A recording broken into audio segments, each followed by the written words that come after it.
நேயர்கள் அனைவருக்கும் செவியின்ப சங்கீதாவின் அன்பான வணக்கம். பொன்னியின் செல்வனின் பாகம் 3 21 அத்தியாயம் நீயும் ஒரு தாயா. யாரை பார்த்து கேட்கறாங்கன்னு உங்களுக்கு என்னன்னு புரிஞ்சிருக்கும். போன அத்தியாயத்துல என்ன பார்த்தோம்? மதுராந்தக தேவர் செம்பியன் மாதேவியை பார்க்க போறாரு. அந்த அம்மா நிறைய விஷயம் பேசுறாங்க. இவருக்கு சிலதெல்லாம் பிடிக்கல. இப்ப மேற்கொண்டு அவங்க 2 பேரும் என்ன பேசுறாங்கன்னு பார்ப்போமா? சிவபக்தியே உருவெடுத்தார் மாதிரி இருக்கிற அந்த அம்மா தொடர்ந்து சொல்லிட்டே இருக்கிறாங்க. பா மகனே, உங்க அப்பா கண்டராதித்த தேவர் சிம்மாசனம் ஏறும்போது சோழ சாம்ராஜ்யத்துல ஒரு சங்கடமான நிலைமை ஏற்பட்டுருச்சுப்பா. உன் பாட்டனார் பராந்தக சக்கரவர்த்தியோட பெருமைய நீ தெரிஞ்சிட்டு இருக்கிறல்ல. அவரோட ஆட்சி காலத்துல சோழ ராஜ்யம் தெற்க ஈழநாடு வரைக்கும் வடக்கு கிருஷ்ண நதி வரைக்கும் பரவி இருந்துச்சு. ஆனா அவருடைய அந்த கடைசி காலத்துல ராஜ்யத்துக்கும் ராஜ்யகுலத்துக்கும் பல விபத்துகள் ஏற்பட்டு போச்சு. ராவணேஸ்வரனுடைய மூல பல சைன்யத்தை மாதிரி ரெட்டை மண்டலத்து படைகள் படையெடுத்து வந்துருச்சு. பராந்தக சக்கரவர்த்தியோட மூத்த புதல்வரும் ஒப்புமையே சொல்ல முடியாத வீராதி வீரரும் பெரிய தகப்பனாருமான ராஜாதித்த தேவர் இரட்டை மண்டலத்து மாபெரும் சைன்யத்தை எதிர்க்க புறப்பட்டார். வடக்க தக்கோலங்கிற இடத்துல குருஷேத்திர யுத்தத்தை மாதிரி மாபெரும் போர் நடந்தது. லட்சக்கணக்கான வீரர்கள் செத்து போனாங்க. ரத்த வெள்ளம் பெருக்கெடுத்து ஓடுச்சு. இரட்டை மண்டலத்தாரோட சைன்யம் சிதறி ஓடுச்சு. ஆனா அந்த போர்ல ராஜாதித்த தேவர் பலியாயிட்டார். உன்னோட சித்தப்பா அரிஞ்சய தேவரும் அந்த போர்ல ஈடுபட்டு படுகாயம் அடைஞ்சிட்டார். ஆனா அவரை பத்தி எந்த ஒரு விவரமும் அப்போ யாருக்குமே தெரியல.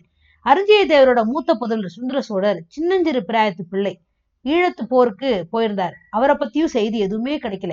ராஜகுலத்துல பிறந்த அந்த சமயம் தஞ்சை அரண்மனையில பராந்தக சக்கரவர்த்தி பக்கத்துல இருந்தவர் உங்க அப்பா தான். ஆனா உங்க அப்பாவோ சின்ன வயசுலயே ராஜ விவகாரங்கள் எல்லாம் வெறுத்து சிவபெருமான்கிட்ட மனசை செலுத்திட்டு வந்தவர். அவருக்கு யுத்தம் அப்படிங்கிறதே பிடிக்கிறது இல்ல. மன்னர்களின் மண்ணாசை காரணமா மக்கள் போரிட்டு மடிவாங்களே, அது என்ன நியாயம் அப்படின்னு வருத்தப்பட்டார். தந்தையிடமும் சகோதரர்கள்ட்டையும் அதை குறிச்சு நிறைய விவாதம் பண்ணார். சிவஞான செல்வர்களான பெரியோர்கள் சகவாசத்திலையும் புண்ணிய ஸ்தல யாத்திரையிலையும் ஆலய வழிபாட்டிலையும் காலத்தை செலவிட்டுட்டே இருந்தார். வாழ் வேல் முதலான ஆயுதங்களை கையினால தொடவும் விரும்புறதில்ல. யுத்த தந்திரங்கள்லயும் போர் முறைகள்லயும் அவர் பயிற்சி பெறவே இல்லை. பொய்யும் புனை சுருட்டும் வஞ்சகமும் வேஷமும் சூழ்ச்சிகளும் மறுசூழ்ச்சிகளும் கொலை இந்த மாதிரியான பாதகங்களும் நிறைஞ்சது ராஜரீகம்னு அவர் நம்பினார். திருடன் பிற பொருளை திருடுறதுக்கும் ஒரு நாட்டு அரசன் இன்னொரு நாட்டை கவர்றதுக்கும் என்ன வித்தியாசம்னு கேட்பார். மகனே, விதிவசத்தால அப்படிப்பட்ட கொள்கையுடைய உங்க அப்பா இந்த சோழ நாட்டோட பாரத்தை வகிக்கும்படியா ஒரு சூழ்நிலை வந்துருச்சு. பராந்தக சக்கரவர்த்தி ராஜ்யத்துக்கு நேர்ந்த பல விபத்துகள்னாலையும் ராஜாத்தீத்தரோட மரணத்தினாலையும் மனம் நொந்து மரணத்தை எதிர்பார்த்து இருக்கிற வேலையில உங்க அப்பாவை கூப்பிட்டு ராஜ்ய பாரத்தை நீதான் ஏத்துக்கணும்னு சொல்லிட்டார். உங்க அப்பா மரண தருவாயில் இருந்த உன் பாட்டனாரோட மனசை புண்படுத்த விரும்பாம அது ஒத்துக்கிட்டார். உங்க அப்பா எனக்கு முன்னாடி மணந்திருந்த பாக்யவதியான வீரநாராயணி தேவி அதுக்கு முன்னாடியே சிவபதம் அடைஞ்சிட்டாங்க. நானும் அப்போ உங்க அப்பாவை பார்த்ததே இல்லை. ஆக உங்க அப்பாவுக்கு அப்போதைக்கு வாரிசே இல்லை. சுந்தர சோழர் கிடைக்கவே இல்லை. அதனால இந்த ராஜ்யம் மேற்கொண்டு என்ன ஆகும்? கண்டராதித்த தேவருக்கு அப்புறம் இந்த ராஜ்யம் யார் கைக்கு போகும்னு பாட்டனார் ரொம்ப கவலைப்பட்டார். அதிர்ஷ்டவசமா அந்த சமயத்துல சுந்தர சோழர் தேடிக்கிட்டு ஈழத்துக்கு போன ஒரு கும்பல் அவரை கண்டுபிடிச்சு கூட்டிட்டு வந்துட்டாங்க. உடனே பராந்தக சக்கரவர்த்தி சுந்தர சோழர் தான் அடுத்த இளவரசு பட்டம் வரணும்னு நினைச்சாரு. ஏன்னா சுந்தர சோழர் மேல பராந்தக சக்கரவர்த்தி பேரங்கிட்ட அவ்வளோ ஒரு ஆசை, பிரியம். அதனால தாலாட்டி சீராட்டி வளர்த்துட்டு வந்தார். அதனால அவர் என்ன பண்ணாரு, இவன் தான் அடுத்த ராஜ்யத்துக்கு இளவரசு பட்டம் வரணும் அப்படின்னு கண்டராதித்த தேவனுக்கு சொல்லிட்டு, அதுக்கப்புறம் சுந்தர சோழனுக்கு அப்புறம் சுந்தர சோழனோட வாரிசுகள் தான் அந்த பட்டத்துல உட்காரணும் அப்படிங்கிறதையும் மரண தருவாயில சொல்லிட்டு இறந்து போயிட்டாரு உங்க தாத்தா. அதை நிறைவேற்றி ஆகணும்னு உங்க அப்பா முடிவு பண்ணாரு. அதனால அவரு தன்னோட காலத்துக்கு அப்புறம் தான் பிள்ளைங்க இந்த வாரிசு எல்லாம் வந்துடக்கூடாது பட்டத்துக்கு. சுந்தர சோழனுக்கு அப்புறம் அவனோட வாரிசுகள் தான் பட்டத்துக்கு வரணும்னு உங்க அப்பாவும் கண்டிப்பா சொல்லிட்டு போயிட்டாரு. அதுக்கப்புறம் இப்படியெல்லாம் நடந்துகிட்டு இருந்த காலகட்டத்துல அவருக்கு இன்னொரு கல்யாணம் பண்ணிக்கணுங்கிற ஆசையே இல்லை. ஆனா அவருடைய மன உறுதியை கலைக்கிறதுக்கு நான் ஒருத்தி சேர்ந்தேன். நானும் சிவபக்தியில ஈடுபட்ட பிச்சின்னு தெரிஞ்சதுனாலேயே அவர் என் மேல பிரியம் கொண்டு என்னை கல்யாணம் பண்ணிக்கிட்டாரு. அவரை பதியா அடைஞ்ச நான் பாக்கியசாலி. எத்தனையோ ஜென்மங்கள்ல அவர் அடைய நான் தவம் பண்ணியிருக்கணும். அவரை தந்தையா பெற்ற நீயும் பாக்கியசாலி. இந்த உலகத்துல இறைவனை கண்ணார கண்டு மகிழ்ந்த மகான்கள் ரொம்ப சிலர் தான். சிவபெருமான் ரிஷப ரூபமாய் உங்க அப்பாவுக்கும் காட்சி தந்து அவரையும் இந்த மண்ணுலகில அழைச்சிட்டு போனார். நான் இப்போ உன்னை ஊனக்கண்ணால பாக்குறது போல உங்க அப்பா பரமசிவனை தரிசிக்கிறார். அப்படிப்பட்ட புண்ணிய புருஷனோட விருப்பத்தை நிறைவேற்றுறதுக்கு நீயும் நானும் கடமைப்பட்டவங்க அப்படின்னு இந்த அம்மா அப்படியே சொல்லிக்கிட்டே நிறுத்தும் போது கேட்டுக்கிட்டு இருந்த மகனோட உடல் அப்படியே பதறிக்கிட்டு இருக்கு. அந்த உள்ளம் அப்படியே கொதிச்சுக்கிட்டு இருக்கு. அது எப்படி தாயே, என் தந்தை என்கிட்ட ஒன்னும் சொல்லலையே, நான் என்ன கடமைப்பட்டிருக்கேன், எந்த விதத்துல கடமைப்பட்டிருக்கேன் அப்படின்னு கத்துறான் மதுராந்தகன். மகனே கேளு, உங்க அப்பா சிவபெருமானுடைய பாத மலர்கள் அடைஞ்சப்போ நீ சின்ன சின்ன குழந்தை. அதனால உங்ககிட்ட அவர் ஒன்னும் தெரியப்படுத்த முடியல. ஆனா என்கிட்ட சொல்லிட்டு போனார், நாங்க மனம் புரிஞ்ச புதுசுல மக்கள் பேற்றையே விரும்புறது இல்லைன்னு நினைச்சு வச்சிருந்தோம். ஆனா பேதையாகி என்னால அந்த மன உறுதியை நிறைவேற்ற முடியல.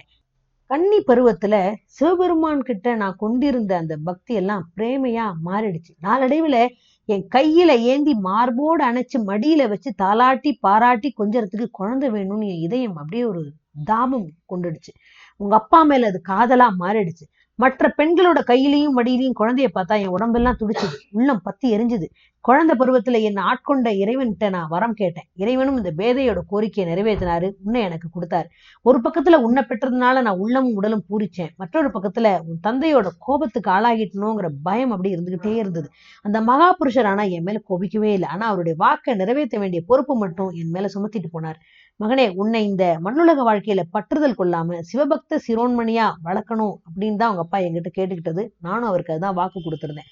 அதை நிறைவேற்றிட்டதாகவே சில காலத்துக்கு முன்னாடி வரைக்கும் நான் நினைச்சு சந்தோஷப்பட்டுக்கிட்டு இருந்தேன். ஆனா என் உயிருக்கு உயிரான மகனே, கண்ணுக்கு கண்ணான செல்வ புதல்வன் நீ.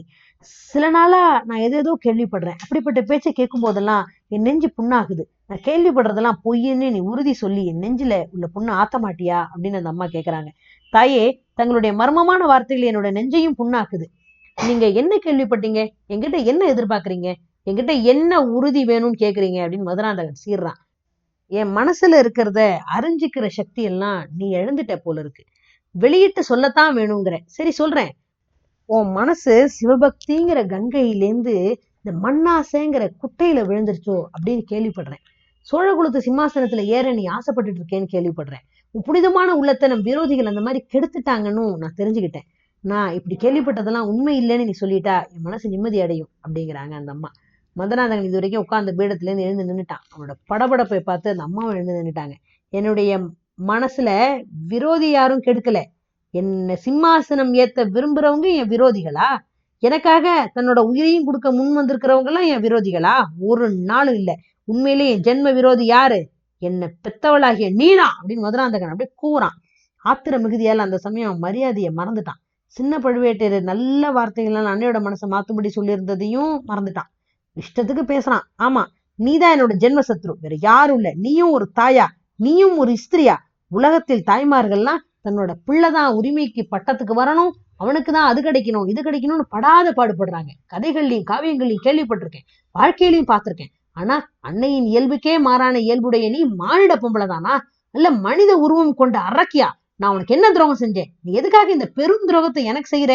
எல்லா விதமான நியாயங்கள்னாலும் எனக்கு சேர வேண்டிய ராஜ்யத்தை பிடுங்கி இன்னொருத்தனுக்கு கொடுக்கறதுல உனக்கு என்ன இவ்வளவு ஸ்ரத்த? எங்க அப்பாவோட விருப்பம்னு சொல்ற, அவருக்கு நீ வாக்கு கொடுத்ததா சொல்ற, அதுக்கெல்லாம் அத்தாட்சி என்ன? நான் நம்பல. எனக்கு யாரோ துர்போதனை செஞ்சுட்டதா சொல்றியே? இல்லவே இல்ல. உனக்கு தான் யாரோ துர்போதனை செஞ்சு உன் மனசை கெடுத்துட்டு இருக்காங்க. தாயை மகனுக்கு விரோதி ஆக்கிட்டாங்க. நியாயமா எனக்கு உரிய இந்த சோழ சிங்காதனத்தை நான் ஒரு நாளும் கைவிட மாட்டேன். நீ சொன்னாலும் விட மாட்டேன். சிவபதம் அடைஞ்ச எங்க அப்பாவே திரும்பி வந்து சொன்னாலும் கேட்க மாட்டேன். இந்த சோழ சாம்ராஜ்யம் என்னுடையது. இந்த பழமையான சிங்காதனம் எனக்கே உரியது. கரிகால் பெருவளத்தார் அணிஞ்சிருந்த மணிமகுடம் எனக்கு உரியது. அதை நான் அடைஞ்சே தீருவேன். இதோ என் கழுத்துல போட்டிருக்கிற ருத்ராட்ச மாலை நீ எனக்கு கொடுத்தது. தாய் அப்படிங்கிற மரியாதைக்காக இத்தனை நாளும் அதை போட்டிருந்தேன். என்னை பேடியாக்கி நாடு நகரம்ல நகைக்கும்படி செஞ்ச இந்த ருத்ராட்ச மாலை இதோ இந்த கணமே கழட்டு எறிகிறேன், நீயே அதை வச்சுக்கலாம் அப்படின்னு பித்து பிடிச்ச மாலை பிதற்றான் மதுராந்தகன். கழுத்துல இருந்த ருத்ராட்ச மாலை அவசரமா கழட்ட முயற்சி பண்றான். கழட்ட முடியாம அதை அறுக்க முயற்சி பண்றான். ஆனா கழுத்து நெறியதே தவிர மாலை அப்படியே இருக்கு. மதுராந்தகன் அழகிய தோற்றம் உடையவன். சுந்தர சோழரோட புதல்வர்களை காட்டிலும் அழகன் அப்படின்னு சொல்லலாம். அவங்க கிட்ட இல்லாத ஒரு பெண்மைத்தனமான ஒரு வசீகரமான சாயல் அவன் முகத்துல இருக்கும். அத்தகைய கலை பொருந்திய முகம் கோபத்தினாலையும் ஆத்திரத்தினாலையும் இப்போ விகாரம் அடைஞ்சு காட்டுது. அதை காண சகிக்காம அந்த அம்மா கண்களை முடிக்கிறா. அவன் சத்தமிட்டு ஓஞ்ச அப்புறம் மெதுவா கண்களை திறந்து பாக்குறா. குரலோட சாந்தத்துல கொஞ்சம் கூட மாறுதல் இல்லாம, மகனே கொஞ்சம் அமைதியாயிரேன், நான் வஞ்சக அரக்கியாவே இருந்தாலும் என் வார்த்தைகளை கொஞ்சம் செவி கொடுத்து கேளேன் அப்படிங்கிறாங்க அந்த அம்மா. மதுராந்தகன் அந்த குரலை கேட்டு கொஞ்சம் அடங்குறான். நல்லா கேட்கறேன், கேட்க மாட்டேன்னு சொல்லலையே, சொல்லுங்க அப்படிங்கிறான்.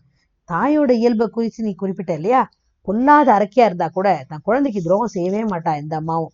துஷ்ட மிருகங்களும் குட்டிகளை மற்ற துஷ்ட மிருகங்கள்ட்ட இருந்து காப்பாத்ததான் முயற்சி பண்ணுது. அது போலதான் நானும் உன்னை காப்பாத்த முயற்சி பண்றேன். நீ ராஜ்யத்துக்கு ஆசைப்பட வேண்டாம் அப்படின்னு நான் சொல்றதுக்கு முன்னாடி சொன்னதை தவிர வேற ஒரு காரணமும் இருக்கு. ராஜ்ய ஆசையினால உன் உயிருக்கே ஆபத்து வரும். பெற்று வளர்த்த தாய் தன் மகன் உயிரோடு இருக்கணும்னு ஆசைப்படுறதுல குத்தம் இருக்கா? நீ ராஜ்யத்துக்கு ஆசைப்பட்டா சுந்தர சோழரோட புதல்வர்களுக்கு எதிரி ஆயிடுவேன். ஆதித்த கரிகாலனும் அருள்மொழிவர்மனும் வீராதி வீரர்கள், நீயோ ஆயுதம் எடுத்தே அறியாதவன். சோழ நாட்டு சைன்யம் முழுசும் சுந்தர சோழரோட புதல்வரோட கட்சியிலே இருக்கும். படைத்தலைவர்களும் அவர்களுக்கு சார்பாதான் இருப்பாங்க. அக்கம் பக்கத்து நாடுகள்லயும் அவங்களுக்கு நண்பர் தானே இருக்காங்க. உனக்கு துணைவர்கள் யாரு? யாரை நம்பி நீ அவங்களோட போர் தொடங்குவ? மகனே, சில நாளா வானத்துல தூமகேது தோன்றிருக்கிறத நீ அறிவே இல்ல? வால் நட்சத்திரம் வானில தோன்றினா அரச குலத்தினர் உயிருக்கு அபாயங்கிறது உலகம் கண்ட உண்மை.